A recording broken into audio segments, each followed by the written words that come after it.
bottle of white, a bottle of red, perhaps a bottle of rosé instead. They say in vino veritas, to that I say let's raise a glass.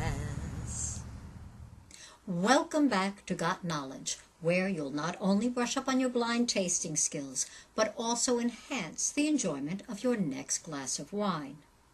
My name is DeniZe, your virtual partner in wine. Tonight's session in How to Taste, a Guide to Enjoying Wine by Jancis Robinson is choosing a glass. Once we received a gift of Bavarian glazed pottery cups for serving wine.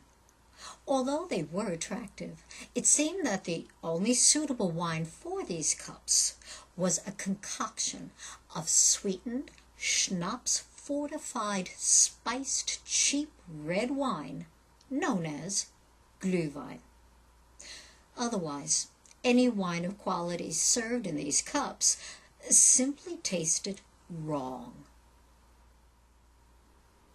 Now, why would a wine of quality have tasted wrong? Well, just think about how we interact with wine.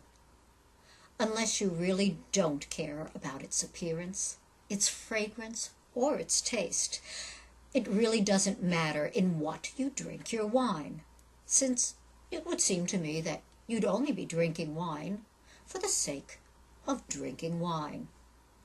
But if the entire sensual aspect of enjoying wine does matter to you, the only vessel suited for this hedonistic pleasure is glass.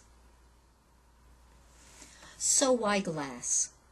Let me answer this question with a question. What is the first thing you do with a glass of wine? You pick it up by the stem and hold it to the light, admiring its color and concentration.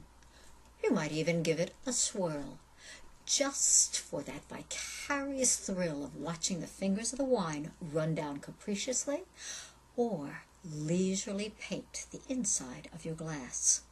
Since the glass is so close to your nose, being the hedonist you are, or else you wouldn't be watching this video, you swirl and sniff, and swirl again, coaxing the wine to release its intoxicating bouquet. As the glass descends back to the table, it makes a detour to your lips. You take a sip. The lip of the glass seems to melt away as the wine passes from it to your lips, until the next sip, your sensual wine experience has been satisfied. Now try getting that same sensual wine experience from a teacup, a pottery mug, a pewter or silver tankard, or a plastic cup. First of all, you wouldn't be able to admire the wine's color, nor would any of these stemless drinking vessels allow you to gracefully swirl your wine, let alone read the initial message, its fingers right on the inside of your drinking vessel. In short, the ideal drinking vessel is not too thick-lipped, fine quality lead crystal glass with a stem for swirling. The glass is neither colored, so it doesn't disguise the color of the wine, nor is it cut crystal, giving it a thick rim or lip and making it too heavy to swirl. To collect flavors in the space above the wine's surface, the best shape for a wine glass is a tulip, where the top of the glass is narrower than its bowl. Now, I've talked about the best vessel and shape for enhancing your wine experience. But what about champagne? The approved glass for serving sparkling wine is the tall, thin, flute-shaped glass, designed to hold the fizz longer, whereas the old-fashioned bowl-shaped glass tended to lose a sparkling wine's fizz too quickly.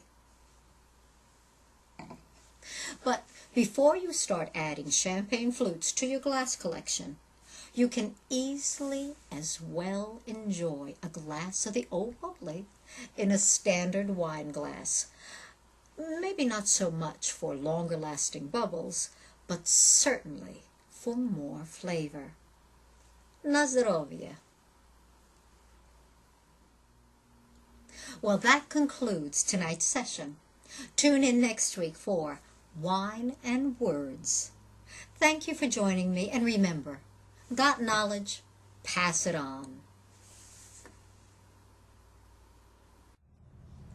A bottle of red, a bottle of white, it all depends upon your appetite.